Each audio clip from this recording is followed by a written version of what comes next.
and welcome back to Afterglow episode 74, where in this one we're going to be going over the Super Nintendo version of Battletoads and Double Dragon, the Ultimate Team. Kind of interesting I'm covering this one before I cover a Battletoads or a Double Dragon game. I will end up covering both of those series in this because I did play some Battletoads and some Double Dragon growing up. But I wanted to jump into this one first because I've got some cool, unique memories with this one, and this is probably the one that I got into the deepest, other than maybe the Double Dragon games, but whenever I saw this one, I definitely wanted to pick it up.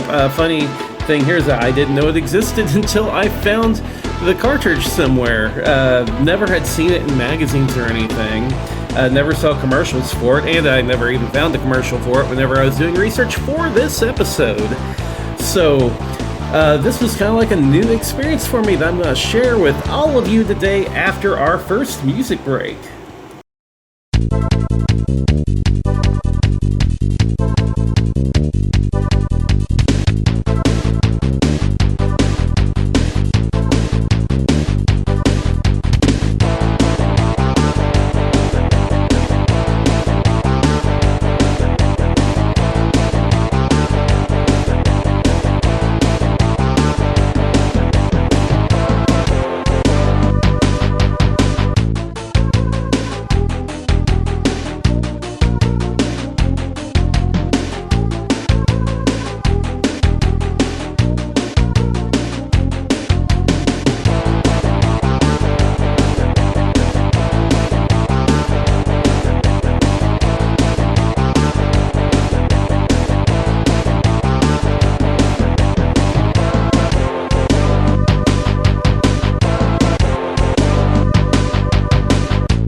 So before I start in this game, I do want to bring up that as a young kid, I did play Double Dragon 1, 2, and Battletoads on the NES and really enjoyed them all. Never actually got a copy of them until later on. They were all definitely rentals for the most part, except for one. I think I had a buddy that had the first Double Dragon game.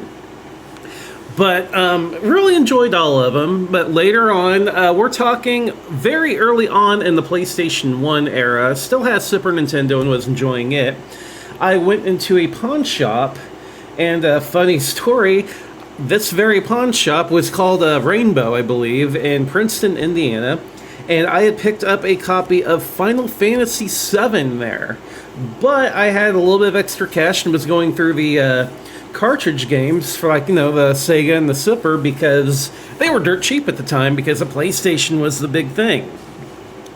And came across this copy of Battletoads and Double Dragon. And I'm here like, I didn't know they made a crossover game. So I was interested in it and picked it up. Got it, and the first thing that stood out to my mind, especially if you listened earlier in this episode to the music, is that this game has some banging tracks to it. I really like the guitar sounds that they pulled off for the Super Nintendo version. Just some banging soundtracks, and it's a pretty fun beat 'em up, although it definitely pushes the wacky side of things. Like the first level of the game, you are on a spaceship. You are not inside said spaceship. You are fighting outside the spaceship. So, not sure how that works there, but you have guys that are like in spacesuits attacking you, even though you appear not to be in the spacesuit yourself. You can choose to play as either one of the two Double Dragon brothers or one of the three Battletoads. And if I recall correctly, this is like one of the first games where you could actually choose between all three Battletoads instead of only choosing between two of them. So I thought that was a nice touch.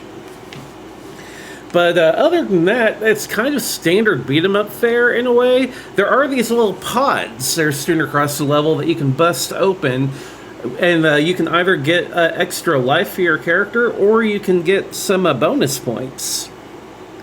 And either way you want to pick them up, because you will be awarded extra lives based off of what your bonus points are. So going back to level 1, again, the game was like really funky. The ship has these exhaust fans, and I'm sure that's not a good idea to have in space. You probably don't want an exhaust fan, but it has these balls with a hand on attached to them that would come out and like try to smack your character around. Really, really weird. But that hand enemy stood out to me. But then the second level is where you start to see some of that Battletoads influence. First of all, one cool thing I did like in the second level, you do have these enemies that hide in these rooms that throw grenades, or no, not grenades, I'm sorry, dynamite at you, sticks of dynamite. And you have to pick up the dynamite before it explodes and throw it back in the room with the bad guy. I thought that was just like a cool touch. But level 2 also has a speeder section. And I really, really like how they kind of do the speeder section. But that's like the first time in this game I remember where you go from beat 'em up to that Battletoads thing. Because, in my opinion, the Battletoads games aren't strictly beat 'em ups. They have beat 'em up sections, but then they mix up the gameplay with stuff like your speeder bikes. And in my opinion, Battletoads is a collection of extremely hard mini-games that leans hard on the beat-em-up genre, but also likes to mix it up a bit. And this game does that in a few sections as well. This game is mostly a beat-em-up, however. But it does have that little speeder section, and later on in the game, it has a space shooter section. An entire boss fight is a space shooter where you have to...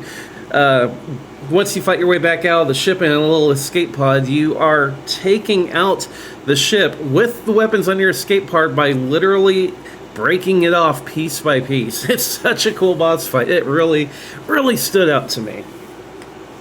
As you can tell, I did enjoy this game quite a bit, but I struggled to beat it as a kid. I remember the first time I had to take a break from this game because I was so excited. I had made it to the Shadow boss and I beat him, and then I got to the Dark Queen.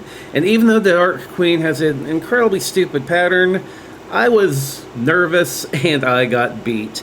I was out of continues, and back to the beginning of the game you go. I was done.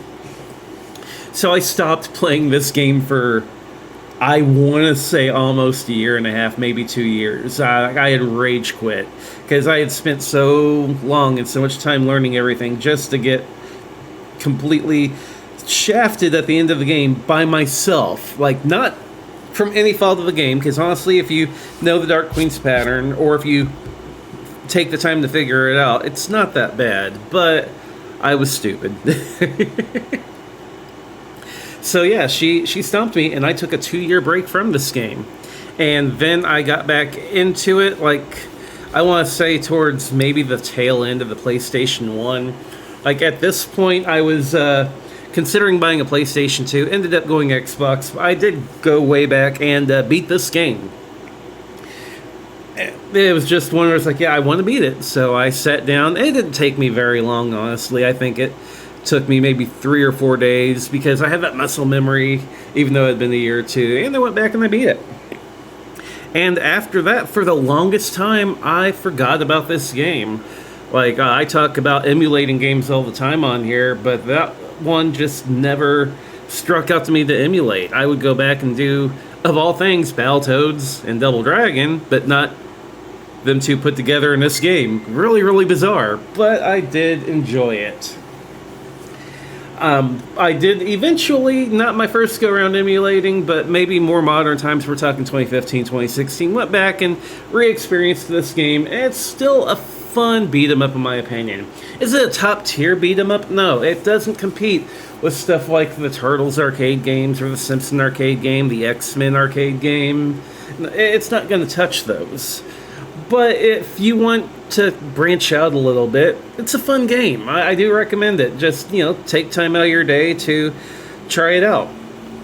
I actually do need to go back not only for this one, but this game also had versions on the NES. I believe there's a Genesis version. I believe there's even a Game Boy version. I don't think I've played any of those. So after this recording, I should probably load up RetroArch and check all of those out and see what the differences are and whatnot, because I really did enjoy the Super Nintendo version. Maybe there's something I'm missing in those other versions. I don't know. So if you've never played this game, it's maybe time to go check it out. I mean, if you're looking for it, I believe it's a dirt cheap game if you actually want to buy a copy of it. Let's actually look real quick before I stop the podcast. You would think I would, no, you're just going to stay with me. We're going to load up eBay, and I'm going to look up Battletoads and Double Dragon. So if I remember right, at the pawn shop, I paid like maybe $2 for this game. And now for the Super version, it's going for about 20. Some people want 30, 40, 80, dear God. But yeah, you can get it for about 20 bucks. And I'd say it's worth it if you want a fun beat 'em up that you've never played before. Definitely worth it. NES version, wow, okay, the NES version's going for a lot more. We're talking the cheap, well, that's a remake, so the original's going for like 80 bucks. That's insane, especially since, yeah, get the Super Nintendo version. The Genesis version looks like you can also get for around 20 bucks. If I recall right, there was a Game Boy version.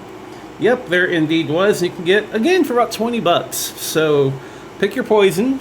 Most versions of this game, other than the NES, you can get for around 20 bucks. And I feel, at least for the Super Nintendo version, it's worth a look.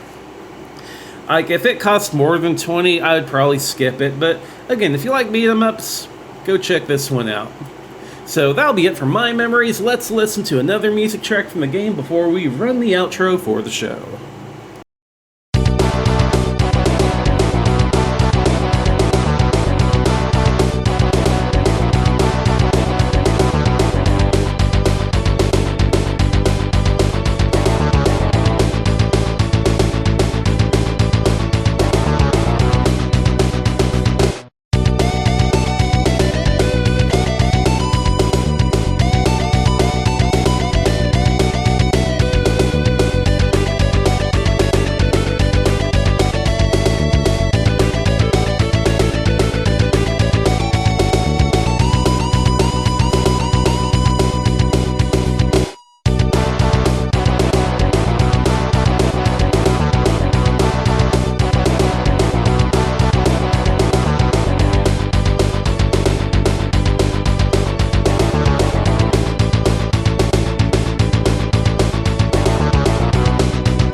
As always, thank you for taking time out of your day to listen to another episode of Afterglow.